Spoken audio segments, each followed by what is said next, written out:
Bonjour et bienvenue à la critique exigeante pour un nouveau segment à la défense des salles de cinéma, hein, dans le sens d'un principe où tu vas dans une salle de cinéma pour voir des films. Parce qu'on s'entend, le COVID, la pandémie aura clairement accéléré les choses, mais même avant ça, on sentait un certain déclin, ou du moins une perte de vitesse pour le visionnement de films en salle de cinéma, notamment bien évidemment à cause des services de plateformes en diffusion, Netflix qui a démarré le bal, mais qu'éventuellement aussi tout le monde a voulu sa part du gâteau, donc Disney a lancé Disney+, HBO Max pour tout ce qui est plus DC Warner Brother, également Amazon Video Prime et aussi Apple Music, ça vaut la peine de le mentionner, mais tout le monde se lance dans ce créneau-là et forcément, ça va plus mal, ça va mal pour le box-office, pour les salles de cinéma. C'est sûr qu'on pourrait me dire que les records continuent d'être brisés avec Avengers qui réussit à faire un méchant gros succès au box-office. De la même façon que pratiquement n'importe quel film Marvel allait probablement franchir la barre du milliard. La même chose pour les, malheureusement, remakes de Disney. Mais il faut comprendre que c'était davantage une exception que la norme. Globalement, généralement, les films rapportent moins. Le box-office cumulatif était moins intéressant qu'il y a quelques années à cause justement des plateformes en diffusion. Et la pandémie semble avoir accéléré cette tendance-là à un point tel qu'on pourrait se dire que peut-être qu'à l'image de ces... je ne sais pas comment c'est en France, mais au Canada et aux États-Unis, des places où on peut faire la location de DVD Blu-ray, c'est rendu très très rare. Est-ce que les salles de cinéma vont avoir le même sort? D'ici 5 à 10 ans, ça me paraît quand même pas si impossible, honnêtement. Et ça serait dommage. Je me porte à la défense des salles de cinéma. On s'entendra encore une fois, comme toujours. Je ne vais pas vous dire que les salles de cinéma, ça n'a pas de défaut. Hein? Parfois, être dans une salle, que les conditions ne sont pas optimales, soit à cause de l'entourage ou même des conditions de la diffusion, ça peut aussi être pas super. Mais je trouve que me dire que dans 5 à 10 ans, je serais dans un monde où ça n'existerait plus, ça serait très, très dur de le faire. Je trouve qu'on aurait vraiment perdu quelque chose sur plusieurs aspects. Premièrement, aspect le plus simple, c'est-à-dire qu'une salle de cinéma, c'est une sortie en soi. Hein? C'est pas... Rester chez soi et écouter des films, ce n'est pas une sortie, c'est le quotidien. C'est quelque chose qui ne demande à peu près aucun effort à faire. Et tu t'amènes pas tes enfants sortir à la maison pour écouter un film. Aller au cinéma, c'est une occasion de faire ça. D'autant plus que même chez toi, si, comme dans mon cas à moi, hein, tu as un écran de 101 pouces parce que tu as un projecteur, c'est pas le cas pour tout le monde. Donc ça se peut que des films à grand déploiement, tu l'écoutes sur un écran plus petit, ou sur ton ordinateur, ou sur une tablette, ou pire encore peut-être même sur un cellulaire. C'est forcément des conditions d'écoute qui sont vraiment en décalage de ce qu'un cinéma peut t'offrir. En plus que le cinéma, ça change la donne. Tu sors, tu prends l'air pour t'y rendre. C'est plus intéressant que ça. En plus, tu as aussi une dimension un peu plus interactive. Quand je vais voir une comédie, j'aime bien justement, même si bon, je m'en souviens plus après toutes ces années, mais j'aime bien quand même voir, ok, bon, cette joke-là me fait rire et fait rire tout le public. Je peux avoir une très faible, mais moi, une petite idée de l'appréciation que les gens ont par rapport à ce film-là. Alors que quand tu es chez toi, c'est une expérience un peu plus solitaire, ou au mieux avec ta famille, mais il y a une dimension sociale qui se perdrait et je trouve ça dommage. Également, ce qu'il faut aussi critiquer, c'est le fait que je pense que la disparition des salles de cinéma va faire en sorte qu'on va avoir globalement une perte de culture. Et je m'explique. C'est-à-dire que, dans le fond, les films ne sortiront plus en salle de cinéma. Ils auront plus un lieu de rencontre commun. Ce qui va se passer, c'est que chaque film va être sur sa plateforme de diffusion dédiée. Dans les cas des Marvel ou des Star Wars, malheureusement, ça va être sur Disney+, HBO Max, ça va être DC, et etc. Et ça fait en sorte que, est-ce qu'une personne va vraiment avoir tous ces différents services-là, va allonger les billets pour avoir accès à tous ces services-là? Probablement pas. Au mieux, j'imagine que les gens vont avoir leur combo, c'est-à-dire peut-être Netflix, Disney+, mais ils n'iront pas vers HBO Max, ils n'iront pas vers Amazon Prime Video. Donc, ils vont faire des choix. Et par exemple, si on prend Wonder Woman qui sort, je pense, très bientôt, les gens vont se dire, soit je m'abonne pour HBO Max, ou non, je ne vois pas le film, je me dis que ça en vaut pas la peine. Parce que ça peut être quand même paradoxal, moi. Je pense que dans l'œil du consommateur, s'inscrire à une plateforme, c'est plus compliqué qu'aller au cinéma. Dans une perspective où on se dit, je m'inscris à HBO Max, mais est-ce que je vais écouter plus que juste Wonder Woman? Si la réponse est non, je pense qu'ils ne vont pas le faire, même que pour ce genre de service-là, je pense que tu peux t'abonner une fois, tu te désabonnes, mais encore une fois, ça demande un peu plus d'effort. Hein. C'est comme si tu allais au cinéma, tu donnes 20$, il faut que tu reviennes après coup pour récupérer un 10$ parce qu'il avait pris un dépôt. Ça serait un peu chiant et c'est la même chose ici. Donc je pense qu'au final, ce qui va se passer, c'est que les gens vont juste écouter moins le film à cause de ça. Parce qu'ils vont avoir leur plateforme de diffusion et ils vont essayer de rester fidèles à travers ça. Je veux dire, dans mon cas à moi, j'aurais été voir Wonder Woman en film, mais bon, la pandémie fait que les salles de cinéma sont pas ouvertes. D'ailleurs, on peut souligner quand même le fait que Warner Bros. A décidé de sortir simultanément en salle et sur HBO Max ces films. C'est sûr que bon, il n'y a pas grand cinéma d'ouvert, je pense bien, mais on salue quand même le fait de vouloir faire un modèle hybride, mais n'empêche que, n'ayant pas accès à un cinéma, est-ce que je vais m'inscrire à HBO Max pour aller voir le film? Non.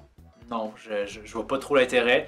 Peut-être que quand le catalogue va être plus fourni, mais en même temps, c'est un peu compliqué de se dire, bon, ben là, maintenant, il y a suffisamment de films de DC ou intéressants sur cette plateforme-là, je vais m'inscrire, essayer de toutes les visionner en laps de temps, puis après ça, me désabonner. Je pense que peu de gens ont un comportement aussi chirurgical précis. Hein. Je pense pas, les gens, ils veulent pas se casser la tête.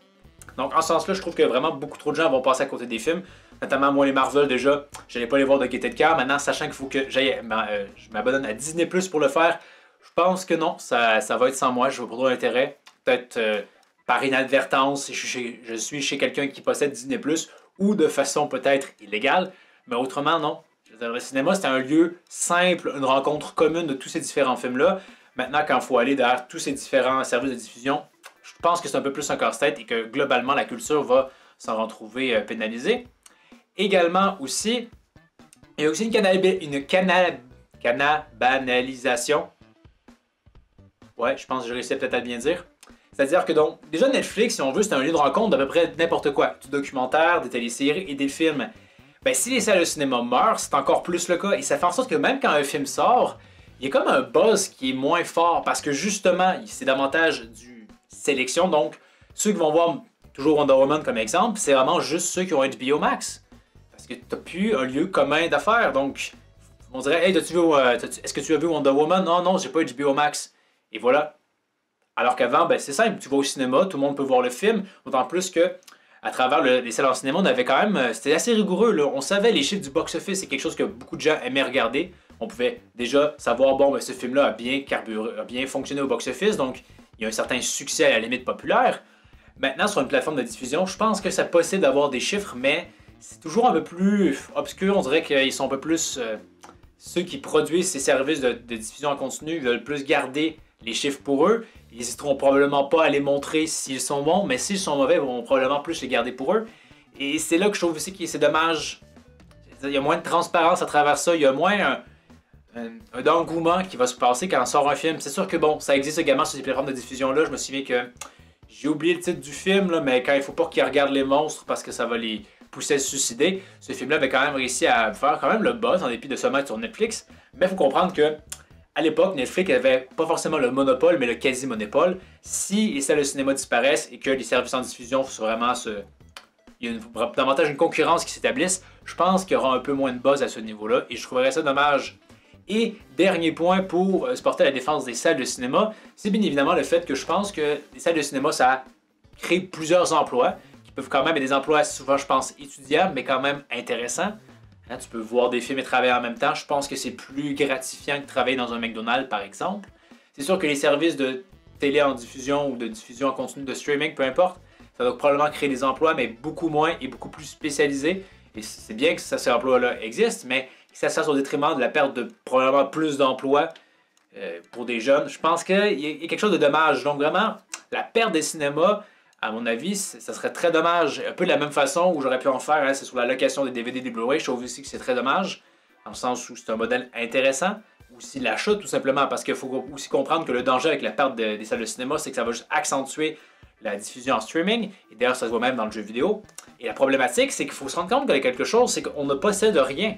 Si cette émission que tu apprécies beaucoup sur ce service-là, mais que tu ne l'as jamais acheté, tu ne l'as jamais possédé en Blu-ray ou en fichier ou peu importe, si ça disparaît de ce service, tu ne l'as plus, tu n'y as plus accès. Peut-être que c'était super important pour toi et que tu chérissais cette série-là, mais elle a disparu. Tu ne l'avais jamais vraiment possédée, tu avais juste payé un droit temporaire à y avoir accès.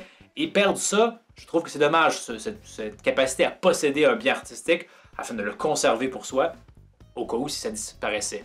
Je trouve que c'est vraiment dommage et ça s'inscrit dans la même mouvance combat, donc Je le redis encore une fois, les salles de cinéma, ça peut avoir des mauvais points, ça entend que c'est pas toujours des expériences agréables, mais l'idée de se dire que ça serait bientôt chose du passé et que maintenant on serait obligé, si on veut, de écouter nos films chez soi, dans des conditions inférieures qu'en cinéma, ben je trouve que ça serait dommage et c'est ça pourquoi je me porte à la défense de.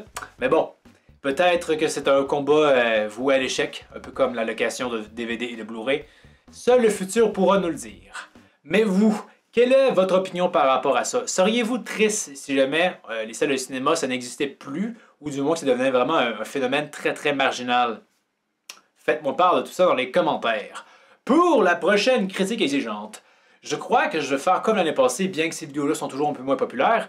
Ça va être un retour sur mes expériences jeux vidéoludiques de l'année passée.